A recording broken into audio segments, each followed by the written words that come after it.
भगवत गीता का उपदेश है कि आपने जो भी कर्म किया हो उसका फल आपको जरूर भोगना पड़ेगा। अगर आपने अपने जीवन में अच्छे कर्म किए हैं तो वह जाने अनजाने में किसी कठिन समय पर आपके वो अच्छे कर्म काम आएंगे और आपको उस मुश्किल वक्त से किसी तरह बचा लेंगे। अगर आपने कोई पाप किया है या गलत कर्म किए हैं तो उसकी सजा भी आपको किसी न किसी रूप में मिलेगी। मनुष्य कितना ही छुपाकर और चालाकी से कर्म करे लेकिन भगवान की नजरों से बच नहीं सकता। हमारे प्रत्येक कर्म पर परमात्मा की दृष्टि हमेशा बनी रहती है। इसे हम एक कहानी से समझाते हैं। एक समय की बात है, एक गांव में एक युवक रहता था जिसका नाम गोपाल था। उसके पास बहुत समृद्धि थी लेकिन वह बड़ा अभिमानी और अहंकारी था। वह लोगों को अपनी धन संपत्ति से भी नीचा दिखाता था और अपनी शक्ति का दुरुपयोग करता था। वह बड़ी बड़ी भांतियों में धन लगाता और अन्य लोगों की मेहनत का फायदा उठाता था। एक दिन गोपाल ने एक व्यापारी से मिलकर एक घोटाला किया। उसने बिना किसी अनुमति के उसकी जमीन, घर और धन का शेयर अपने नाम करवा लिया। व्यापारी ने इसे जान लिया लेकिन गोपाल ने धन को दोबारा से वापस करने की बजाय उसका मजाक उड़ाया। कुछ दिनों बाद गांव में एक बड़ा प्राकृतिक आपदा आई। एक तूफान और बाढ़ ने गांव को अचानक ध्वस्त कर दिया। गोपाल की सारी संपत्ति नष्ट हो गई। उसके व्यापारी दोस्तों ने उसका साथ छोड़ दिया। वह अब एकमात्र था अपने अहंकार के साथ। अपनी बुराइयों का उसने पछतावा किया और अपने किए गए पाप की सजा भुगतने का समय समझा। उसने नई जीवन शैली अपनाई और गांव की सेवा में अपना समय देने लगा। उसका अहंकार और गर्व गायब हो गए और वह एक नए आत्मसमर्पण के साथ जीने लगा। इस कहानी से हमें यह सीखने को मिलता है कि कर्म का फल हमेशा मिलता है, चाहे वह जल्दी हो या देर से। बुरे कर्मों से हमें सीख लेनी चाहिए और उनसे परहेज करना चाहिए। धन की भाग्यवाणी में मग्न होने की बजाय हमें धर्म और सच्चाई में विश्वास रखना चाहिए। गीता का 10वां उपदेश है कि जो मनुष्य अपने काम को वक्त पर पूरा नहीं करता, समय की कद्र नहीं करता, उसका समय धीरे धीरे व्यर्थ ही नष्ट हो जाता है और एक दिन उसका जीवन समाप्त हो जाता है, क्योंकि समय ही मनुष्य का सबसे बड़ा मित्र है। अगर आप अपने समय को व्यर्थ में नष्ट करते रहेंगे, उसका सही उपयोग नहीं करेंगे, तो आपको जिंदगी में कुछ भी प्राप्त नहीं होगा। अगर जीवन में कुछ हासिल करना चाहते हो तो समय की उपयोग करना सीखो। यह कहानी एक व्यक्ति के जीवन की एक सच्चाई को दर्शाती है जिसने समय की महत्वाकांक्षा को नजरअंदाज किया। छोटे से शहर के एक कस्बे में रहने वाले विनय को हमेशा अपने सपनों के पीछे भागने का बड़ा ही शौक था, परंतु उसके पास काफी समय था लेकिन उसकी रफ्तार बहुत धीमी थी। वह हमेशा आखिरी पल में अपने कामों को पूरा करने की कोशिश करता था, जिससे कि उसका काम कभी पूरा नहीं हो पाता था। धीरे धीरे विनय का समय उसके हाथों से निकल जाने लगा और वह अपने जीवन में असफल होने लगा। एक दिन उसने एक बुद्धिमान व्यक्ति से सलाह ली। बुद्धिमान व्यक्ति ने विनय को समय की महत्वाकांक्षा का महत्व समझाया। उसने कहा, विनय, समय ही तुम्हारा सबसे बड़ा मित्र है। तुम्हें उसकी कद्र करनी चाहिए और अपने कामों को समय पर पूरा करना चाहिए, वरना वक्त का यह धीरे धीरे गुजरना तुम्हारे लिए व्यर्थ ही हो जाएगा। विनय ने उसकी सलाह मानी और उसने अपनी जिंदगी में समय की महत्वाकांक्षा बढ़ाई।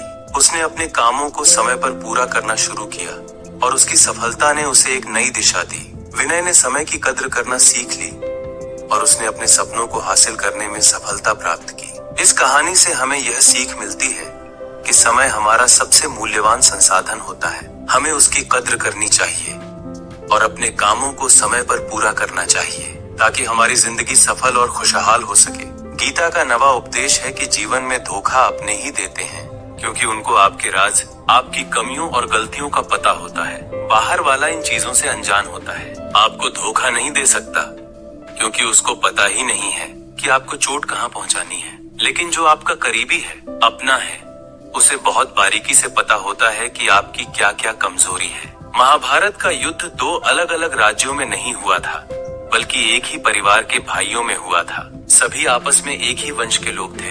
मोनिका और अरविंद की शादी को 5 साल हो चुके थे। यह एक आदर्श शादी की तस्वीर लगती थी।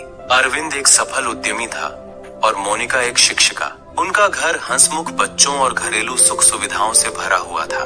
लेकिन इस खुशहाल चित्र के पीछे एक और कहानी छिपी हुई थी। मोनिका और अरविंद का रिश्ता इस वक्त मजबूत था, लेकिन धीरे धीरे छोटी छोटी बातें उनके बीच खटास पैदा कर रही थीं। मोनिका की आदतें और अरविंद का व्यस्त जीवन दोनों के बीच की दूरियों को बढ़ा रहे थे। मोनिका की गहरी चिंता यह थी कि अरविंद उसके साथ समय नहीं बिता रहा था और अरविंद के लिए मोनिका की लगातार शिकायतें बोझ बन रही थीं। मोनिका को खुद में ही संदेह होने लगा था। उसने महसूस किया कि अरविंद के चेहरे पर हमेशा एक छाया रहती है। एक दिन उसने अरविंद के फोन पर एक संदेश देखा जो उसके एक मित्र से आया था। संदेश में अरविंद के और किसी महिला के बारे में बात की जा रही थी। मोनिका के दिल में हलचल मच गई। मोनिका ने अरविंद से इस मुद्दे पर बात की, लेकिन उसने इसे नकारते हुए यह साबित कर दिया कि यह सब गलत फहमी थी। मोनिका ने अपने दिल को समझाते हुए खुद को शांत किया, लेकिन अब भी उसे सच्चाई का पता लगाने की जिद थी। मोनिका ने अपनी एक दोस्त की सलाह पर एक निजी जासूस को हायर किया। जासूस ने अरविंद की गतिविधियों पर निगरानी रखी। दिन रात की मेहनत के बाद उसने मोनिका को एक रिपोर्ट दी जिसमें अरविंद की कई असामान्य गतिविधियां और उसकी एक अन्य महिला के साथ गहरे संबंधों का विवरण था। मोनिका के दिल में उथल पुथल मच गई। अब वह समझ गई कि अरविंद ने उसकी भरोसेमंदी और प्यार का फायदा उठाया था। मोनिका को एहसास हुआ कि उसके करीबी ने जानबूझकर उसकी कमजोरियों को समझा और उसे धोखा दिया। मोनिका ने अपने दिल की आवाज सुनी और उसने अरविंद से खुलकर बात की। उसने सबूतों को सामने रख दिया और अरविंद के चेहरे पर पछतावे की झलक देखी। अरविंद ने अपनी गलती को स्वीकार किया और मोनिका से माफी मांगी, लेकिन मोनिका ने उसे क्षमा करने का कोई इरादा नहीं दिखाया। मोनिका ने ठान लिया कि अब वह खुद को सशक्त बनाएगी और अपनी जिंदगी की नई दिशा तय करेगी। इस कठिन समय में मोनिका ने आत्मगौरव और आत्म संरक्षण का महत्व समझा और उसने अपने लिए एक नई राह चुनी। अरविंद और मोनिका की कहानी ने एक महत्वपूर्ण सबक सिखाया। धोखा अक्सर अपने ही लोगों से मिलता है, क्योंकि वे हमारी कमजोरियों को अच्छे से जानते हैं। बाहरी लोग अनजान होते हैं और इसलिए हमें वही दर्द दे सकते हैं जिसे हम खुद महसूस करते हैं। इस तरह मोनिका ने अपने जीवन की कठिनाइयों को पार करते हुए आत्मसमर्पण और आत्मविश्वास की नई शुरुआत की और अपने जीवन को एक नई दिशा दी। गीता का 8वां उपदेश है, आपके सारे दुखों का कारण मोह है। किसी के प्रति असीमित प्रेम, इच्छा, लालसा, लालच है। आप कभी गौर करना, आपकी जिंदगी के सारे दुख, सारी तकलीफें, सारी चिंताएं यहीं से आते हैं। यहीं से आपकी जिंदगी में दुख का आना शुरू हो जाता है। इसे एक छोटी सी कहानी से समझते हैं। एक गांव में एक गरीब लकड़हारा रहता था। उसके पास बस एक छोटा सा घर और एक पुराना बैल था जिसका नाम उसने मोहन रखा था। लकड़हारा मोहन से बहुत प्रेम करता था और उसकी देखभाल बहुत अच्छे से करता था। एक दिन लकड़हारे ने सोचा कि अगर उसके पास एक और बैल हो जाए तो वह अधिक लकड़ी काट सकेगा और अधिक पैसे कमा सकेगा। इसके लिए उसने बहुत मेहनत की और कई सालों की बचत की ताकि वह एक नया बैल खरीद सके। आखिरकार उसने एक सुंदर और मजबूत बैल खरीद ही लिया। अब उसके पास 2 बैल थे, लेकिन अब उसने पाया कि मोहन के साथ साथ नए बैल को भी समान ध्यान और प्रेम देना पड़ रहा था। उसकी सारी ऊर्जा और समय नए बैल को अच्छा खिलाने, उसे ठीक से संभालने में ही चला गया। वह अपनी पुरानी जिंदगी की खुशियों को भूल गया। एक दिन नए बैल बीमार पड़ गया। लकड़हारे ने उसे ठीक करने के लिए बहुत कोशिश की, लेकिन बैल की हालत बिगड़ती गई। अंततः नया बैल मर गया। अब लकड़हारे को गहरा दुख हुआ। वह बहुत ही परेशान और दुखी हो गया, क्योंकि उसने जो प्यार और प्रयास नए बैल को दिया था वह सब बेकार गया। इस दौरान मोहन भी बीमार पड़ा और लकड़हारे ने उसे ज्यादा ध्यान नहीं दे पाया। मोहन भी अब मर गया। लकड़हारे की जिंदगी अब खाली और शून्य हो गई। उसे समझ में आया कि उसने अपने जीवन की सारी खुशी और संतोष मोह और लालसा के कारण खो दिया था। उसने अब महसूस किया कि मोह और असीमित प्रेम ने उसे कितना कष्ट दिया। यदि उसने पहले ही संतोष और प्रेम का सही संतुलन बनाए रखा होता तो उसकी जिंदगी में इतना दुख नहीं आता। इस कहानी से यह सीखने को मिलता है कि जब हम किसी चीज के प्रति अत्यधिक मोह और लालसा पालते हैं तो हम उसकी देखभाल और महत्व देने में संतुलन खो सकते हैं। इससे हमारे जीवन में दुख और समस्याएं उत्पन्न हो सकती हैं। संतोष और सादगी के साथ जीने का तरीका अधिक सुखद और शांतिपूर्ण हो सकता है। दोस्तों, इससे पहले कि हम 7वें उपदेश पर जाएं, आपसे विनती है कि अगर आप इस वीडियो से कुछ भी सीख रहे हैं तो इस वीडियो को लाइक कर दीजिए और इस चैनल को सब्सक्राइब कर लीजिए। तो फिर चलिए आगे बढ़ते हैं। गीता का अगला उपदेश है कि जो आपके साथ छल करे, गलत करे, उसे दंड जरूर देना चाहिए। अगर आप उसे सहते हैं तो वह आपके साथ और गलत करता रहेगा। अर्जुन श्री कृष्ण से कहते हैं, जिनसे मैं युद्ध करने जा रहा हूँ उनमें मेरे प्रिय, मेरे परदादा, गुरुजन और मेरे भाई हैं। मैं इनके सामने कैसे हथियार उठाऊंगा और कैसे इनका वध करूंगा? तो भगवान श्री कृष्ण ने अर्जुन से कहा कि जिन्हें तुम अपना मानते हो वह सभी पाप के आधार है। वे पाप के पक्ष में खड़े हैं। और अगर तुम इनका वध नहीं करोगे, युद्ध नहीं करोगे, तो समाज में और भी पाप बढ़ जाएगा। ऐसे ही जब कोई आपके साथ छल करता है, आपको दुख और नुकसान पहुंचाता है, वही आप चुपचाप सहन करते रहते हो, तो उससे सामने वाले का मनोबल बढ़ता चले जाता है और वह आपको हानि पहुंचाते रहता है, जिससे आपको बारंबार शारीरिक या मानसिक हानि होती रहती है। इसलिए समय रहते छल का उत्तर देना बहुत जरूरी हो जाता है। गांव की एक छोटी सी गलियों में बसा रजनी का जीवन अब तक शांतिपूर्ण था। उसकी सादगी और मृदुभाषी स्वभाव के कारण सभी उसकी प्रशंसा करते थे, लेकिन रजनी के जीवन में एक बहुत बड़ा बदलाव आना बाकी था, जिसका अंदाजा उसे नहीं था। रजनी के पड़ोसी रघु, जिसे गांव के लोग स्नेही और ईमानदार मानते थे, धीरे धीरे एक और रूप दिखाने लगा। उसकी चतुराई और चालाकी ने धीरे धीरे रजनी के जीवन में बुराई की नींव डाल दी। रघु ने रजनी के साथ छल करने का मन बना लिया था। उसकी मासूमियत और सादगी का फायदा उठाने के लिए उसने अपने सभी हथकंडे अपनाए। रघु ने पहले चरण में रजनी के साथ दोस्ती का दिखावा किया। उसने उसके घर आना जाना शुरू किया और उसकी समस्याओं में मदद का आश्वासन दिया। उसने रजनी को अपने गांव के विकास के लिए एक महत्वपूर्ण योजना के बारे में बताया और उससे आर्थिक मदद की मांग की। रजनी ने बिना सोचे समझे उसे पैसे दे दिए, विश्वास करते हुए कि रघु सच्चा है। समय बीतने के साथ साथ रघु की चालाकी और बढ़ गई। उसने रजनी को एक झूठी योजना के तहत और पैसे देने के लिए मजबूर किया। धीरे धीरे रघु ने रजनी को मानसिक और आर्थिक रूप से कमजोर कर दिया, लेकिन रजनी ने चुप रहना उचित समझा, सोचते हुए कि समय पर सब कुछ ठीक हो जाएगा। रघु की चालाकी के परिणाम अब स्पष्ट रूप से दिखाई देने लगे। रजनी को बार बार आर्थिक और मानसिक परेशानी का सामना करना पड़ रहा था। गांव के अन्य लोग भी अब रघु की वास्तविकता को समझने लगे थे, लेकिन रजनी की स्थिति पर ध्यान नहीं दे पा रहे थे। रघु का हौसला बढ़ता जा रहा था और वह रजनी को और भी नुकसान पहुंचाने लगा। रजनी की आत्मा अब थक गई थी। उसने सोचा कि अब वह रघु के छल का प्रतिशोध लेना होगा, लेकिन यह आसान नहीं था। उसे पहले अपने आत्मविश्वास को पुनः प्राप्त करना था और योजना बनानी थी। रजनी ने ठान लिया कि वह अब चुप नहीं रहेगी। उसने एक योजना बनाई। पहले उसने गांव के लोगों से संपर्क किया और उन्हें रघु की चालाकियों के बारे में बताया। उसने अपने अनुभवों को साझा किया और सबूत एकत्रित किए, जिससे यह साबित हो सके कि रघु ने उसके साथ छल किया है। रजनी ने रघु की वास्तविकता को उजागर करने के लिए एक बैठक का आयोजन किया। गांव के प्रमुख और अन्य सम्मानित लोग बैठक में शामिल हुए। रजनी ने अपनी कहानी पेश की और रघु की धोखाधड़ी के प्रमाण प्रस्तुत किए। गांव के लोग चकित थे और रघु की चालाकी का पर्दाफाश हो गया। रघु की धृष्टता और छल का परिणाम अब सामने था। गांव वालों ने रघु को सामाजिक और आर्थिक रूप से बहिष्कृत कर दिया। रघु को अपने कर्मों की सजा मिली और उसे समझ में आया कि छल का परिणाम कितना भयावह हो सकता है। रजनी ने अपने आत्मसम्मान को वापस प्राप्त किया। गांव वालों ने उसे सम्मान दिया और उसके संघर्ष की सराहना की। रघु की स्थिति ने यह सिखाया कि छल का प्रतिशोध लेना आवश्यक होता है, लेकिन उसे सच्चाई और सबूत के आधार पर ही करना चाहिए। रजनी की कहानी ने गांव में एक नया संदेश फैलाया।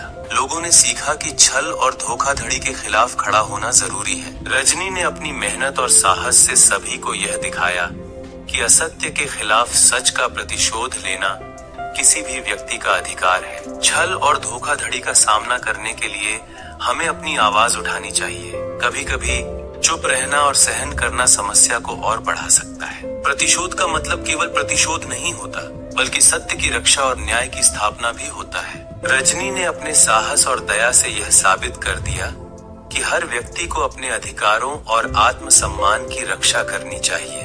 कभी भी अन्याय को चुपचाप सहन नहीं करना चाहिए, बल्कि उचित कदम उठाकर अपने अधिकारों की रक्षा करनी चाहिए। गीता का अगला उपदेश है, जो मनुष्य खुद अपनी रक्षा नहीं कर सकता, उसकी रक्षा ईश्वर भी नहीं कर सकते। श्री कृष्ण कहते हैं, ये जिंदगी ही रणभूमि है।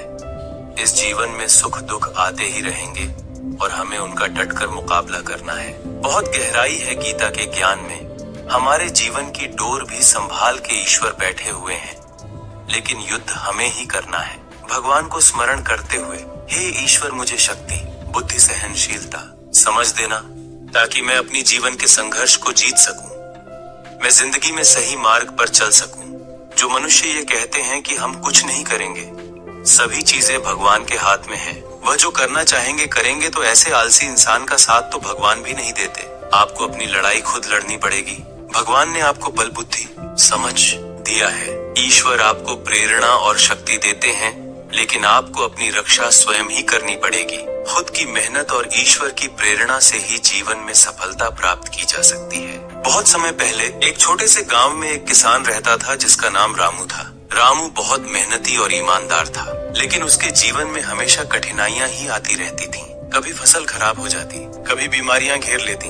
एक दिन जब वह बहुत ही हताश हो गया, उसने सोचा कि वह भगवान से मदद मांग लेता है। उसने मंदिर जाकर भगवान से कहा, हे भगवान, मैं थक चुका हूँ, मैं और नहीं सह सकता, कृपया मेरी मदद करें। भगवान ने उसकी प्रार्थना सुनी और सपने में आकर उसे एक रहस्यमय संजीवनी का पौधा दिखाया। भगवान ने कहा, यह पौधा तुम्हारी सभी समस्याओं का हल कर देगा, लेकिन याद रखो, तुम्हें इसे स्वयं देखभाल करनी होगी। अगली सुबह रामू ने सपने को सच मानकर उस पौधे को खोजने का निर्णय किया। उसने बहुत मेहनत की, जंगल में, पहाड़ों पर, नदियों के किनारे पर, लेकिन वह पौधा उसे कहीं नहीं मिला। उसकी मेहनत ने उसे बहुत थका दिया, लेकिन उसने हार मानने का मन नहीं बनाया। उसने अपनी पूरी कोशिश की और अंततः उसने वह पौधा खोज लिया। रामू ने पौधे को अपनी बगीचे में लगाया और उसकी देखभाल में पूरी लगन से जुट गया। उसने रोज पानी दिया, उसे सूरज की रोशनी मिली और समय समय पर उसकी मिट्टी को भी ठीक किया। कुछ हफ्तों बाद पौधा हरा भरा हो गया और फूलने लगा। इससे खुश होकर रामू ने सोचा कि अब भगवान ने उसे उसकी समस्याओं से मुक्त कर दिया है। लेकिन जल्द ही उसे समझ में आया कि वास्तव में भगवान ने उसे मेहनत और उम्मीद की ताकत दी थी। पौधे ने उसकी समस्याओं का समाधान नहीं किया, बल्कि उसकी मेहनत और धैर्य ने उसे समस्या को सुलझाने में सक्षम बनाया। रामू ने सीखा कि भगवान केवल प्रेरणा और शक्ति देते हैं, लेकिन अपनी लड़ाई खुद लड़नी पड़ती है। उसने अपने गांव वालों को अपनी कहानी सुनाई और उन्हें भी समझाया कि खुद की मेहनत और समर्पण से ही समस्याओं का समाधान होता है। उस दिन के बाद रामू और उसके गांव वाले मेहनत और आत्मविश्वास के साथ अपने जीवन में आगे बढ़े और कठिनाइयों को पार किया। भगवत गीता का अगला उपदेश है कि आलसी मनुष्य अपने जीवन में कभी कुछ हासिल नहीं कर सकता। अधिकांश इंसान अपने जीवन भर केवल योजनाएं ही बनाते रहते हैं कि मुझे बड़ा घर, बड़ी गाड़ी, अच्छा बैंक बैलेंस, खूब प्रॉपर्टी चाहिए, मैं दुनिया घूमना चाहता हूँ, मुझे यह चाहिए, वह चाहिए। ये सभी की इच्छा होती है, परंतु इसे हासिल करने के लिए जो जरूरी मेहनत और कर्म है, उसे वो नहीं करते। क्योंकि चाहना तो बहुत आसान है, लेकिन उसके लिए पुरुषार्थ करना बहुत मुश्किल है। इसीलिए संसार में बहुत कम लोग ही अपने लक्ष्य को प्राप्त कर पाते हैं। हर कोई चाहता है कि उसकी एक अच्छी नौकरी हो, परंतु उसके लिए पड़ेगा कौन? वो आपको ही करना पड़ेगा, कोई और नहीं आएगा। कई लोग सोचते हैं कि उनका शरीर फिट और तंदुरुस्त रहे, लेकिन उसके लिए जरूरी व्यायाम, नियंत्रित भोजन आपको ही करना होगा। जो मनुष्य आलसी बनकर बैठा रहता है, उसे ना ही तंदुरुस्त शरीर मिलता है और ना ही अच्छा जीवन। अगर जीवन में कुछ हासिल करना चाहते हो तो सर्वप्रथम आलस्य को अपने जीवन से हमेशा के लिए दूर कर दो। आलस्य के चलते आपको कुछ मिलने वाला तो नहीं, लेकिन जो आपके पास है वो भी खो दोगे। एक छोटे से गांव में मोहन नामक एक युवक रहता था। मोहन का सपना था कि वह एक अमीर व्यक्ति बने और पूरे गांव को खुशहाल जीवन दे, लेकिन उसकी आदतें कुछ खास नहीं थीं। मोहन हमेशा आलसी रहता और अधिकांश समय सोया रहता या दूसरों के कामों में हस्तक्षेप करता। एक दिन मोहन के दादाजी ने उसे एक पुराना पत्र सौंपा, जिसमें एक खजाने का पता लिखा था। पत्र में कहा गया था कि खजाना एक दूरस्थ गुफा में छिपा हुआ है और उसे प्राप्त करने के लिए मेहनत और धैर्य की आवश्यकता है। मोहन ने पत्र पढ़ा और सोचा, इतना दूर जाकर मेहनत करना कौन पसंद करेगा? मैं तो यहीं आराम से रहूंगा। समय बीतता गया और मोहन आलस्य की स्थिति में ही पड़ा रहा। गांव में उसकी स्थिति और भी खराब होती गई। उसकी सेहत भी बिगड़ने लगी और वह कभी भी उस खजाने की ओर ध्यान नहीं दे पाया। गांव वाले मेहनत करके अपने जीवन को बेहतर बना रहे थे, जबकि मोहन केवल सोचता रहा कि जब कभी मौका मिलेगा तब वह भी मेहनत करेगा। एक दिन गांव में एक और युवक रामू आया। उसने सुना कि मोहन के दादाजी ने खजाने के बारे में बताया था और वह खजाने की खोज में निकल पड़ा। रामू ने दिन रात मेहनत की, हर मुश्किल को पार किया और अंततः गुफा में खजाना ढूंढ निकाला।